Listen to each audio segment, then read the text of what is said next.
welcome back to my channel. My name is Morgan, and you guys may have seen in some of my past videos, I typically do like home workouts, so this is a little bit different of a style of a video that we're doing today, but I do have a podcast called Health Talk, and I wanted to do some video versions of this as well, so we can just have other forms of things out there and resources for you guys. So my goal with Health Talk was to kind of narrow down information in the fitness industry. I am a personal trainer and I've worked in the fitness industry for years now. And one of the biggest things I've noticed throughout my time in the fitness industry is there's so much information out there and so many different opinions from trainers, from clients, just all across the board, and there's a lot of misconceptions as well. So I wanted to narrow some of those down, and I wanted to help people do that in kind of just like quick hitting ways. So not everybody has time to listen to a 40-minute podcast every day, and I totally get that. I personally do listen to 40-minute podcasts every day too, so nothing against those either, but I just wanted to have a way that people could get information quick. So that is where Health Talk came about. They're short episodes, usually about 10 minutes or so, that just kind of touch on common either misconceptions or questions that I get working in the fitness industry. So the very first episode I did with Health Talk was on the coronavirus and how to stay active during the coronavirus. I think at this point, a lot of us have kind of found our way, if we wanted to, with staying healthy in the coronavirus pandemic and figuring out like home workout ideas and all that good stuff. So I am working on catching up on all of these episodes so I can get video versions out for you guys. I'm just gonna start with the next most popular thing that I've either heard questions about, gotten questions about in the past, or just kind of hear a lot about in general. And I have my notes here on my computer, so if you see me looking down at them, that's what I'm doing, just to kind of keep me on track with what the episode said as well. But I want to talk today about how to get abs and the truth behind getting abs. The thing with this is I see so many people and so many classes or workout programs geared towards getting washboard abs or like this specific body type, toned abs, a six-pack, whatever it is that your goal is, and it specifically markets towards abs. And there's nothing like wrong with this necessarily, other than the marketing itself is a scam. You can't just take a washboard abs class and walk out with a six-pack or washboard abs. It's just not how it works, right? So I kind of want to break that down a little bit more and just kind of get into the nitty-gritty of if that's your goal and you want to get abs, how you can do it. The first thing I want to talk about is the idea of spot training. And basically with spot training or like fat reduction in a specific area of the body, the main takeaway, if you take nothing else away from this video at all, is that spot reduction is a myth. You cannot just lose weight in one specific area of the body. So if you're working with a trainer, for example, you tell them, I want to lose weight in my abdominal region and in my thighs, but I'm fine everywhere else. I don't want to lose weight at any other point in my body. And they're like, yeah, sure, we can do that for you.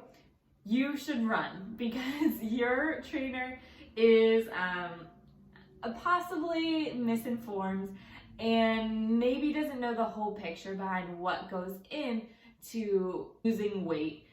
You can't lose weight from one specific area, unfortunately. I know we would all love to. Trust me, I'm right there with you, but it's just not possible. So depending on what your goals are, you can absolutely do things that are going to build muscle in a specific place, but just because you build muscle there doesn't necessarily mean that you're gonna lose fat there as well. So just keep that in mind. That's another misconception that people tend to think is just because they build muscle in a specific spot that that's automatically going to be or mean that they lose fat there as well. And it's not necessarily true.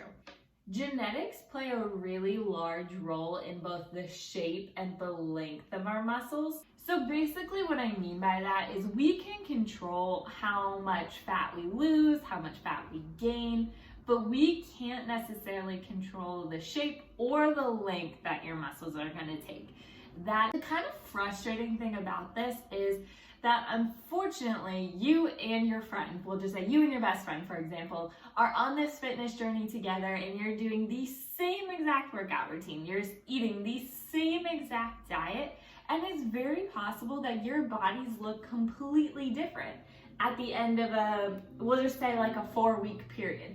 But that's because you have different body types, you have different muscle tone maybe you had a different starting point, but also because the length and the shape of your muscles is determined by genetics. So that's why one person can look completely different than another person doing the same workout routine. So here's the thing, to get more into how to get abs and the truth behind getting abs, is it really is as simple as having a regimented workout routine, working a full body routine. So you're not just targeting your abs, you're working your whole body, and eating healthy and having a solid routine there as well. It's really gonna come down to your diet and having a very regimented diet, your exercise routine. You need a full body exercise routine. You're not just working your abdominal muscles.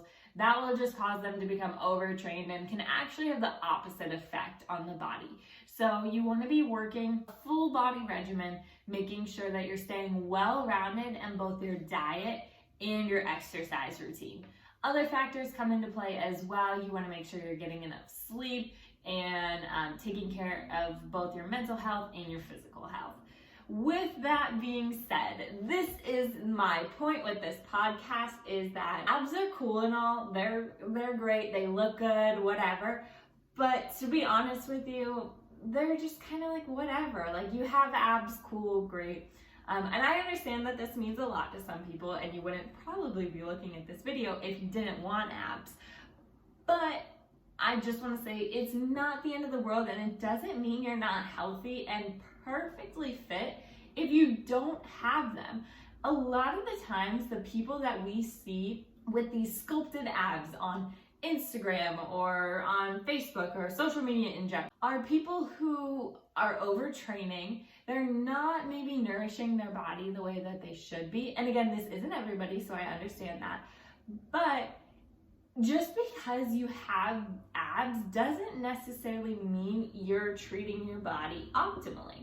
So just keep that in mind. I know personally, maybe like in the morning before I've had my coffee and my water and breakfast, I see my abs peeking through, and it's just kind of like, oh, cool, they're there. And then by the end of the day, they're gone, and whatever, it's fine. So just keep that in mind, that it's always going to be more important to have a healthy relationship with your exercise routine and with your diet than it is going to be to have abs. Because honestly, just like anything else, it will go in cycles. It's very rare that you keep abs your entire life, and you're always going to be kind of at your best or your peak with something, and then it may fall off a little bit, and that's fine. So just keep that in mind and have some grace with yourself. As long as you're being healthy, making the best decisions you can, that's what it's all about, is having a well-balanced routine. I saw this quote on Instagram the other day, and I absolutely loved it. Oh man, what did it say? It said that, sure, I could probably lose like 5 to 7 pounds, but those 5 to 7 pounds are my life. That's when I go out to get a slice of pizza with my boyfriend, or when I get ice cream on the weekends, or have a glass of wine. And those are things that for me are non-negotiables. For you, that's up to you. But for me, they're not going anywhere. And it's really just all about balance. So the truth behind getting abs is that if somebody's telling you you can spot train them and just lose weight in your abdominal region, that is not true. You also can't just take a bunch of washboard ab classes and get abs from that. You need to have a well-balanced routine. I'm sorry to be the one to break it to you that your washboard abs class are a little bit of a scam, but the good thing is you're looking into these things, you care about your health and fitness routine, you're looking to be healthier, so that's awesome. Stay on track with that, but don't let it control your life. You want it to just be a part of your life, not your whole life. So remember that, and yeah, that's it. I hope you guys liked this video today. Like I said, you can find the audio version on Spotify, Apple Podcasts, iHeartRadio, all the places out there that you can listen to podcasts. If you like this video, please subscribe. We have some at-home workouts on this channel as well, so you can work out from home, and there will be more of these podcast updates as well, and more video versions. I hope you guys have an awesome day. Enjoy your Memorial Day weekend, and I will see you in the next video.